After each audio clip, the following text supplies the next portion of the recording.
Today on The Riff, Jeremy and Justin talk about how pain and uncomfortable situations could move us forward. And that makes me uncomfortable just thinking about it.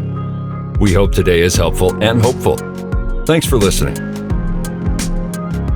Riff Nation, I hope you're having a great day today. It's Jeremy, and I'm excited to have Justin right here. Yes, now, Justin, you are. Since we last recorded, I caught up. I was a couple weeks behind on my Riff listening. Yeah. And one of the ones, and I know it wasn't last week, but it's within the last week that I listened to it, you hosted an episode with your daughters, Ella and Lily, and it was an instant favorite. It was what ESPN would call an instant classic. As a matter of fact, I think ESPN has called it an instant classic. Yeah, I will see it on ESPNU multiple times. Thought. Well, one, I don't have ESPNU. I don't think anybody which is does. annoying because I like to watch the Zags. And usually they play late at night, which means they're playing after a game. And so I end up having to watch like Baylor and Texas Tech for like the first 30 minutes of the Zags game. And it says, if you're looking for the Zags, join it on ESPNU or ESPN News or one of those. And I'm like, I don't have that. So, but all that to say, the questions, the Bible convos out of those girls, I found myself running out of episode before I ran out of interest. Yeah, Meaning, no, I got you. I was still interested. It was great. Yeah. No, they did a great job. And talk of The Office, too. Talk of The Office. People are talking about The it. Office. Matter of fact, Cheryl, who works, I think 2, 3, maybe 3 doors down from us, she said that she listened to it, which, side note, celebration, because she said she's listened to 6 of them total, right? Yeah. And she said it was one of her favorites. One of. Yeah. I would think that, like, if you're looking at like a...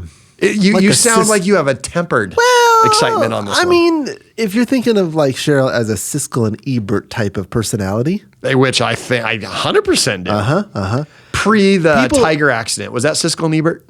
No, that was Siegfried and Roy. Oh, I always get it mixed up. I know. They are very similar, very similar. Okay. But I mean, when you meet Cheryl, she's quiet, calm, reserved, precise, right? She does accounts payable, accounts. I hope so. But man, she's gonna let you know what she thinks, and she is. If she's anything, she's honest. She's very honest. Yeah. And I learned that she doesn't listen to any Riff episodes that I'm on. Was it hard for you to learn that? It was at first, yes. No, was it difficult to get that information out of her? No, she volunteered it. No. Yeah, I just said you listen to Riff. Who's more straightforward and honest, her or her husband Travis? I would say they're both straight shooters. I would say if I want to know the truth, I just call the Gathman household. Yeah, and then I'm like, let's roll. Who you looking for? Don't matter. Doesn't matter. Hit me with this. So yeah, I am pleased that she listened to the 6th episode, and the girls, I felt like they did a great job, and super proud of them, and loved having them on here. Loved it. Well spoken. I would say they have a future in communication. Oh yeah, they could. Here's what I felt. At the end of that episode, I thought if they were announcing a new podcast, I would put it, I don't listen to podcasts. I would start listening to that podcast. They were interesting. They're sweet girls. Yeah, they are. Good little girls. But enough about your family. Enough about your family. This isn't about This is not that. No. So 2 things. One, I want to throw this out. This next weekend's a big weekend at North Point. So I know the last couple of weekends have been spring break, and so not for everybody. By the way, you have kids, your tan looks great. I started with my teeth. No, they look good. They look good. They look good. I just wanted to get that out here. Yeah, thank you. Well, one, I appreciate that because that gives us the illusion of live. Right, 100%. But because I go every year to watch the Zags with the same crew of friends. This will be year 19. And we go somewhere warm. We go somewhere with a lot of screen time. I think I probably put in around 90 hours of screen time during opening weekend of March Madness. That's not easy. That's a commitment. I'm not a quitter. But as we're recording this, we don't even know if the Zags won this weekend. I mean, we got to get it. We have a good If idea. they did, this would be their 10th year in a row going to the Sweet 16. Can I just say, looking back as if, I'm going to project. Let me do this. Let me project. And by the time this is dropped, we will know if I'm even on or off. Okay. And I don't pretend to even slip into the prophetic here. This is just me as a basketball fan. I believe we have not yet seen if the Zags win their conference tournament. I think they're going to win their conference tournament. That's later this week. I think they'll win their conference tournament. I think they'll get a 6 seed. They will get a 6 seed. Okay. They'll play a 11 seed first round. Okay. I don't know. We'll just call it. Let's call it Creighton. Okay. I don't know. But I think they win as a 6 seed. Then they play a 3 seed. I'm going to say, let's call that Marquette. Okay. They end up winning a 3 seed. And now as this drops, Zags are headed to a 10th straight Sweet 16. Don't know if that's going to happen.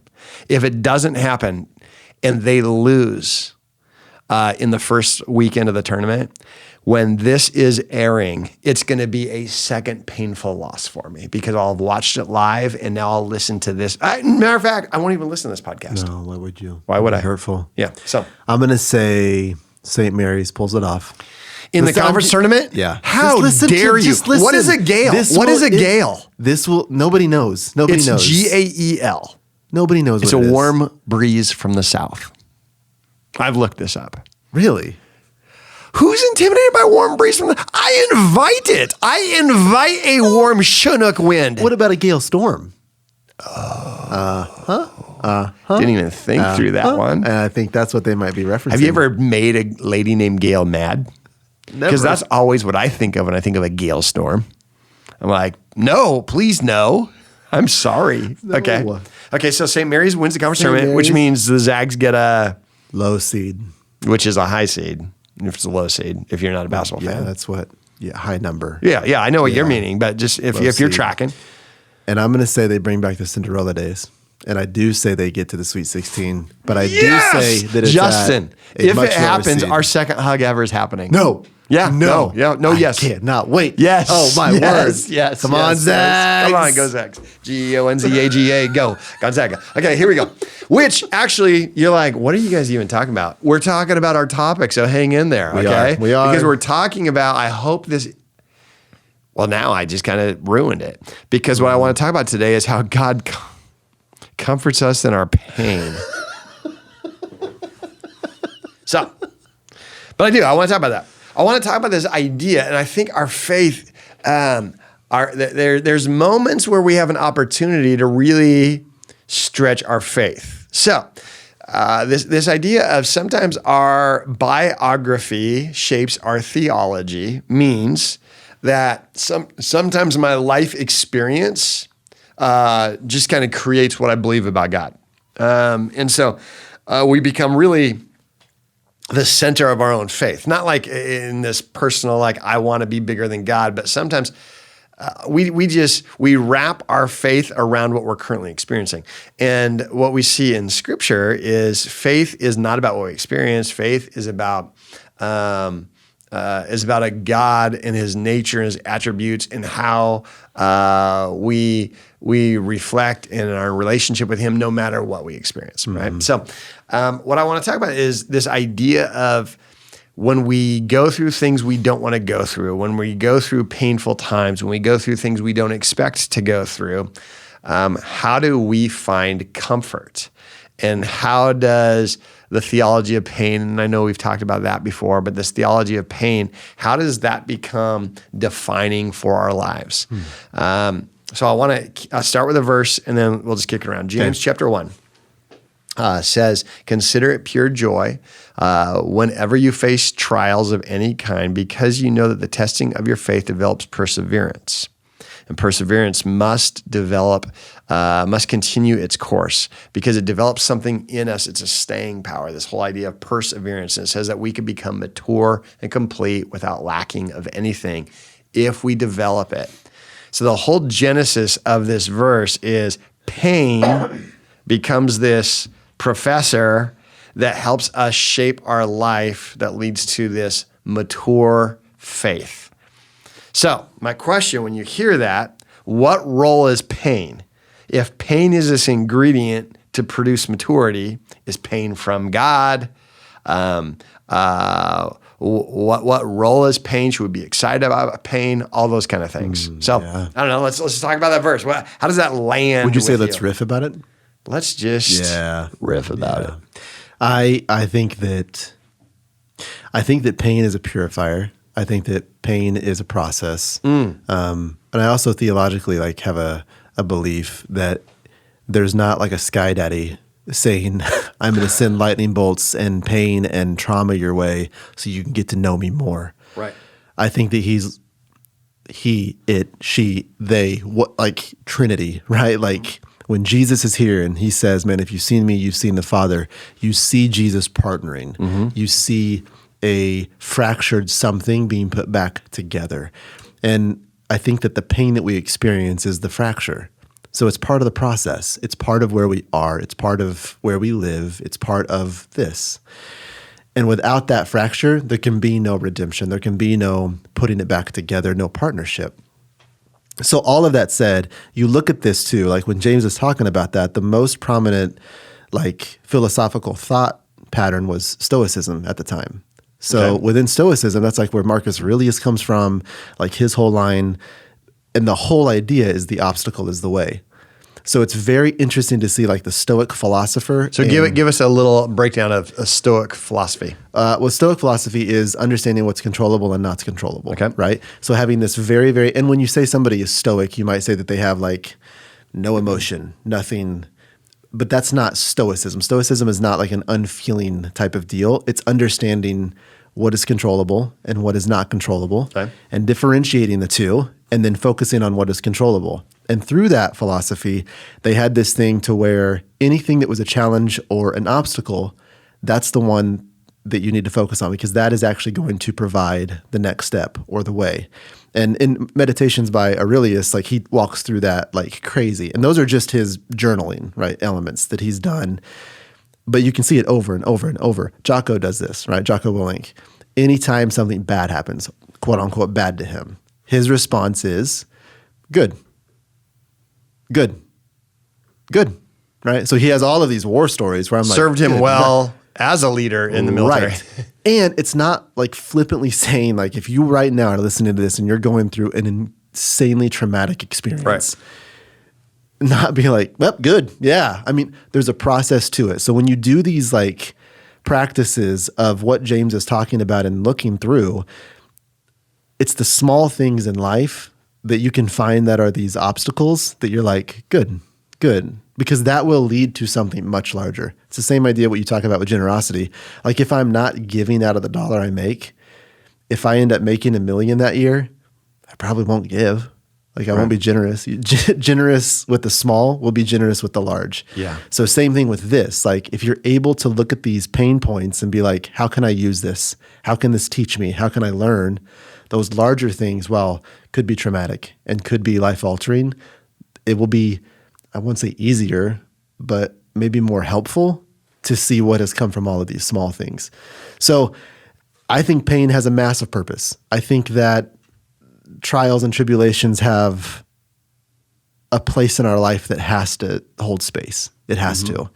Yeah. And I'll get into like some of my stuff, but like, what do you see when you read that and you're like, what?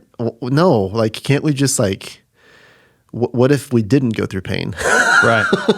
Well, it's interesting. Even as we were just talking about it just now, is when you say things like pain has a massive purpose, there's a part of me that bristles a little in the that's telling even some of my theology of the sense of like, because I think I would say true on that. But there's a part of me that bristles. I'm thinking, okay, is it more? So here would be the question. Does pain have a massive purpose or does pain have a massive product? And it goes back to where does it come from? And again, I would say still either way, however you answer that, yes, there's a purpose. But why I get nervous to even label the word purpose, and I've done messages, I'm sure I've done messages titled The Purpose of Pain. But why I get nervous even using that as a phrase is because I think some people get so caught up thinking the understood you. You remember that in English, the grammar is if you don't have the noun or the subject mentioned in the sentence, there's the understood you.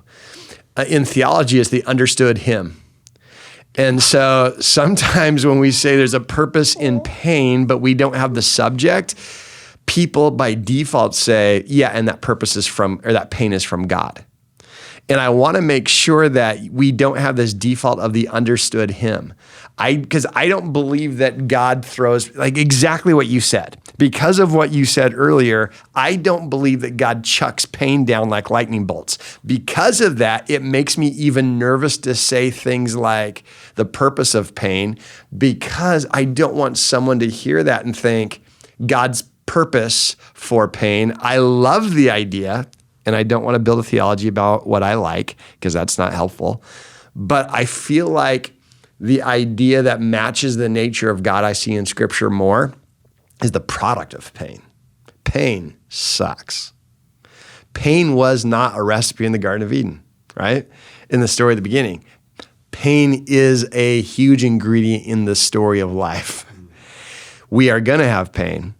And so what can the product of pain be? Can we get purpose from pain even if it wasn't the purpose of pain? I don't know. So I'm just kind of in my mind linguistically or whatever trying to figure out where's the theology that I think about pain, because I believe we should milk pain for every nutrient that we can get out of it.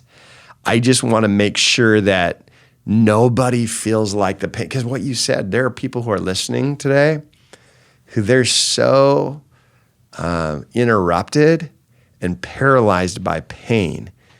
And I want you all to know, one, it's not because God's mad at you.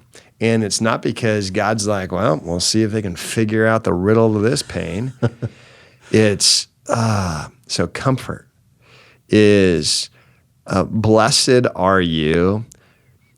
It doesn't say, blessed are you when you face trials of many kinds, period. It says, blessed are you when you face trials of many kinds, that it will develop in you a perseverance, that you will now become mature and complete, not lacking. Mm-hmm. So we don't want to attach that blessing to the first part of that. We want to attach the blessing to the end. I'm not blessed when the trials come, but even when I go through trials, if I can have staying power that I develop and I begin to grow in my faith, I'll even be blessed after a trial.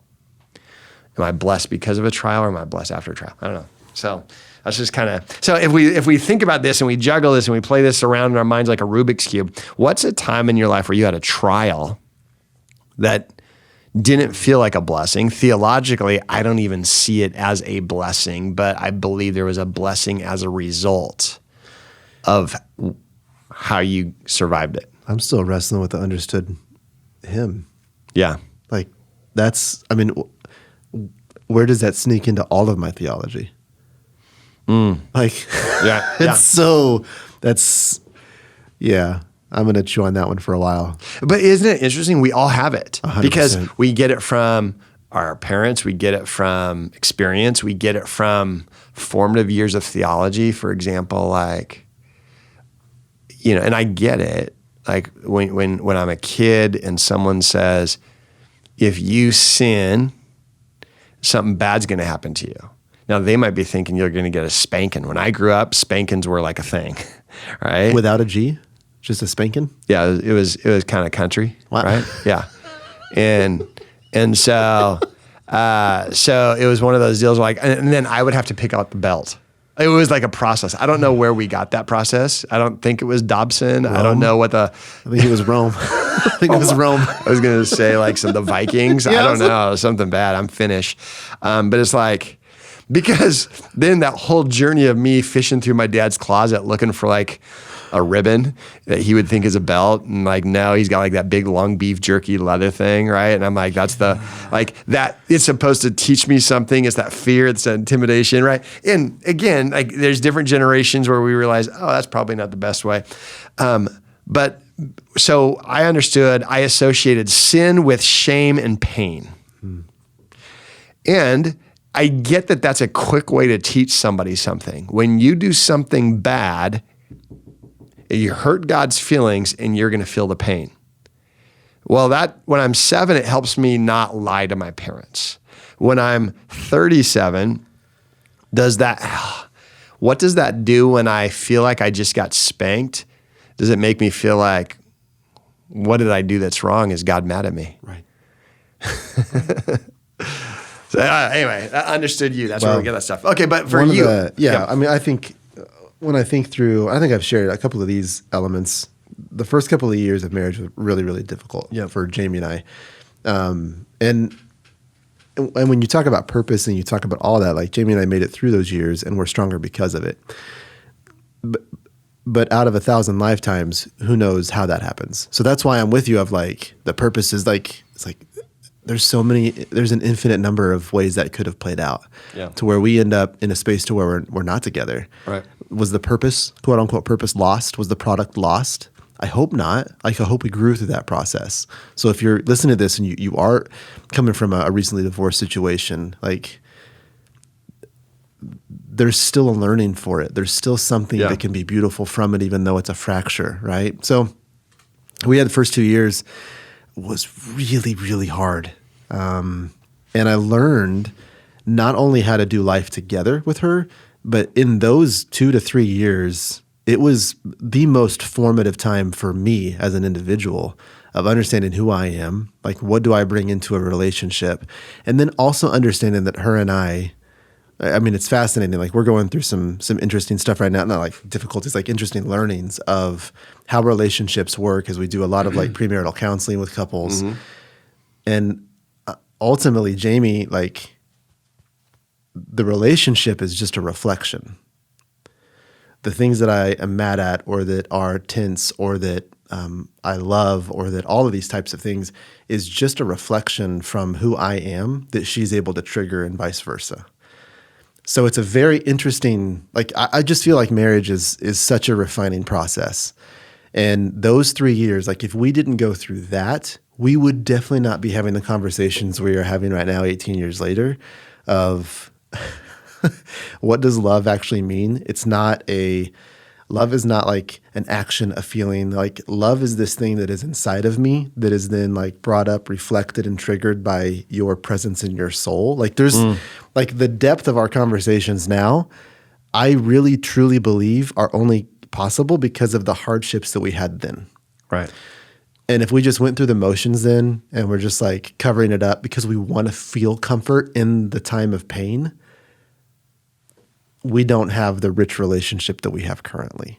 Yeah. So while that season sucked, like, it was not easy. I look back on it and I'm like, yeah, thank you. Right? Like, thank you. And I don't know if I would be saying thank you if it turned out differently. Right? And I don't have that experience. So again, if you're listening, you're like, well, that's not my experience. I'm just saying from my space, what would it feel like if something went differently? I think, it'd probably be harder for me to say thank you for that learning. That was very helpful. But that is something that for me was very, very formative. And it was through pain, and it was through trials, and it was through this, like, what is this, God? Like, this is supposed to be something that's like beautiful and fun. This is everything but fun. It sucks. So that's a very formative thing for me that I think back to. The blessing is in the growth. The pain is that aha moment of, I need to grow, right? Or I need something that I don't bring to the table. I've got that pain. And I think the comfort is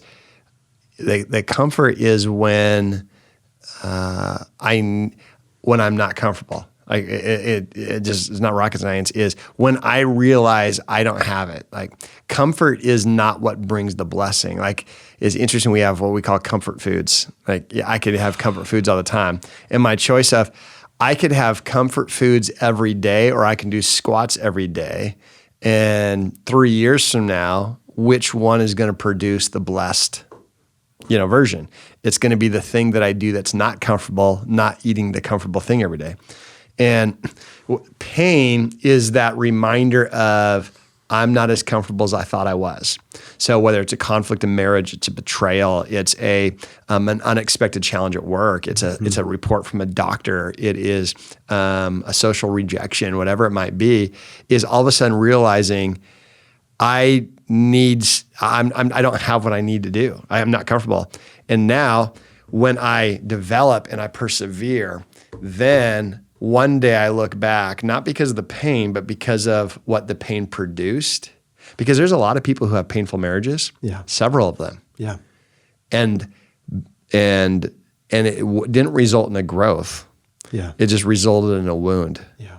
And so if you're going through a wound, you might as well use that pain to see if there's some growth opportunity. 100%. And Jamie says this a ton, right? And it's from Siegel, but you have to Steven feel Seagal? No, Dan Siegel. Oh. But Steven Seagal might have said this. Yeah, no, probably. In like a very like raspy voice. Yes, you have to feel it to heal it. That's what he said. You have to feel it to heal. You got to feel it to heal it. You have to like move through the emotion and move through the moment. You have to almost be attracted to the pain or attracted to the discomfort, understanding what it's there for, what it could do for you. Yeah. Michael Easter, I think that's his name. A great book called Comfort Crisis. Okay. And talks through this whole process of we're addicted to trying to find comfort when that's just like this biological thing that we want, when we don't truly understand that like that actually won't move us forward. So he has this like long journey of he goes into like the Alaskan backwoods and all this kind of stuff. Cool read. But it's true. I'm like, where in my life am I looking for comfort when I'm like, I think the pain might actually move me a little bit more forward and get me to a more comfortable spot than if I just am like, oh yeah, I need that right now. I want to be comfortable right now. And that's exactly what you're talking about with squats. Yeah. So, which I have noticed, and I know you bring that up, it's kind of a humble brag, but every time I walk into the office, you're set. I'm a set of 10, set of 20. Well, it's because I got a new pair of pants and they catch, and I'm just trying to shake them free. Shake them free. What about you? What's a moment in your life that you look back on, or maybe even going through that you are like, Well, if I stick to the one, there's lots. I mean, I've talked a lot about, physical pain or the pain of watching a child physically. When Janae was young, talked about a job situation before. I was like, oh my word, this isn't a good fit. But it's interesting you say that. Probably one that I'm the most thankful for is one of our first ever counseling moments. I'm sure I've talked about it in some capacity around here, but one of our first ever counseling moments as a married couple that we went together is, man, I just got lit up. I got lit up by the counselor. And, he was asking, he says, okay, how's marriage? Right. And I'm like, it's awesome. And any challenges? Literally Jamie and I's first counseling. Really? How's everything going? And I said verbatim, hey, I love that we're doing it, but I don't think you're going to find a ton of stuff. So, but I'm glad to be here. That's like a counselor's dream. Oh, by the end of the third session, I am bawling. So keep going though. Keep going. So he's like, hey, what are some things that are a challenge for you in your marriage? And I'm like, honestly, nothing. Leanne's awesome. And then it gets to Leanne. And would you believe this? What? Did she say? She had a list. She did not. She instantly started bawling. And I'm like, where did this come from? Why are you waiting until we're paying for someone to talk about this? This is crazy. And then the guy just lit into me, right? And he says, well, okay, thanks for being honest. What about you? And I was like, for real, I'm good. And he even turned that against me. He says, that just means you don't care. And I'm like, now I don't know how to play his game. Is now looking back, I was trying to win. I'm trying to win him over. I'm thinking he's going to write a book about this one patient who had no issues. That's so weird. National bestseller. Yeah. So then I walk out there and Leanne's like happy as a lark. She's like, that felt great. And I'm like, okay. But I'm like, I know how it works. That's a business model. Okay. We'll go back next time. He's going to rail on her. Right. And because you got to keep us both happy to keep the business. Right. So, one of the things is, I didn't bring flowers. Never brought flowers. And, she likes a certain type of flower, and I never bring flowers home. Well, okay. So next time, I can't wait for the counseling because I had brought her flowers home, right? We get into the appointment. She starts to me, how things going? I'm like, it's great. I mean, honestly, I think really we had a real breakthrough this last counseling session. This has been really good. Gets to Leanne. Same thing. Just starts bawling. And here's what she says. He brought me the wrong kind of flowers. And then I'm like, all right, she has fell into her own trap. Because she had told me that. And I was hoping she'd bring it up to the counselor. I didn't want to do it. I wanted her to. And she did. And I'm like, now he's going to be like, listen, you're being ungrateful, right? Your man brought you flowers. He looks at me. What did he say? No. Says, how dare you bring her? Don't you even care what she thinks? And have you seen the movie Anger Management with Adam Sandler? No. It's this whole setup where everyone's like being unrealistic and making him look like the bad guy. And he doesn't know it's a setup. And he's going crazy thinking, I know I'm not the bad guy. I'm like thinking there's cameras in here. Like I brought her flowers and she's upset. And then I'll never forget. He's like, what kind of husband hears what kind of flowers his wife likes and doesn't even care and brings a different kind? And it took me a while to hear that. But once I heard it, I don't forget it. Because then I realized I was trying to be right. And my whole answer, long way to get there. My whole answer to how's your marriage? It's comfortable. It's fine. And it wasn't. Yeah. But comfort was the stiff arm of growth for our marriage. And it was when that was ripped off me. It's also interesting. I got allergies. You probably hear it. In my voice even today. But I've had allergies a long time. And for like 2 years, and I've talked about this in a message, but 2 years, I'm battling with it bad every single day. And when I finally go and get the pincushion test right all over me, that one of the things I'm really allergic to is feathers. We had a feather comforter, a down comforter. It was interesting. The thing that I was snuggling with at night to rest was the very thing that was dangerous for me. The comfort that I thought I was having was I was blind to the danger of the comfort that I was wrapped in. And I'm like thinking when our comfort is ripped away, it's actually an opportunity to get healthy. And we don't automatically grow because we're uncomfortable. We don't automatically grow when we get bad things. But when we respond well and invite Jesus Christ to be my comforter, and that was for most of the generations of followers of Jesus, they didn't have a promise of anything physical. Right. It was just Christ my comforter. When I'm going through, when I lose someone I love, when there's no way politically I'm ever going to win, and when there's no way financially I'm ever going to win, when there's no way physically I'm ever going to win, He's my comforter. When all the other comfort has been stripped away, now the blessing is physical health wasn't a comfort. I thought it was. Financial security wasn't the comfort. It's Christ is my comforter. So consider it pure joy when that comforter that you're actually allergic to is ripped away and you find Him to be the only thing you have. And when He's the only thing you have, He's the only thing you need. And I think it's really important too as we talk about this, when it says, consider it pure joy, that is for the person going through it. Yes. It's not for you to tell someone else. And we've walked through that. Yeah. Balloons and flowers, I believe, in one of our episodes. I don't need to tell you as you're going through it, hey, consider it pure joy, man. Yeah. Hey, just be with them. Yeah. Just give them your presence and mourn with them. Yeah. And hopefully Jesus will speak to them. So I That's good. love that story, and I also find it very fascinating that the way to really take you down would be to tickle you with a feather. Oh, dude, you know that boa that you wear? I know. Yeah. I know. And now it makes sense every time you start. It's a Puffs Plus start day. sneezing. Oh my God. I come home, I'm stuffed up. Leanne's like, was he wearing that feather boa? I'm like, yeah. Okay, let me say this. I know we're wrapping up. This weekend's a big weekend at North Point. Yes. It's 29th and 30th, each of our services. We are bringing our best gift for Republic. We're launching right. that campus. We've talked about that in a couple episodes ago, so I don't need to spend time on it. We'll talk about it again this weekend. But North Pointers, let's North Point. Let's give our best gift. Whatever it is, your gift counts. It really does. But if all of us think about this, bring our best gift, I can't wait as a community to be able to say to our Republic campus, let's do this. What a gift this new permanent location is going to be. And so let's all help make that happen again. All of our services this weekend. Have a great day. Go Zags, Sweet 16, Thursday night or Friday. I don't know if they get the Thursday game or the Friday game for the Sweet 16. Can't wait. Thanks for listening to this episode of The Riff. We'll have a brand new episode every week, wherever you find podcasts.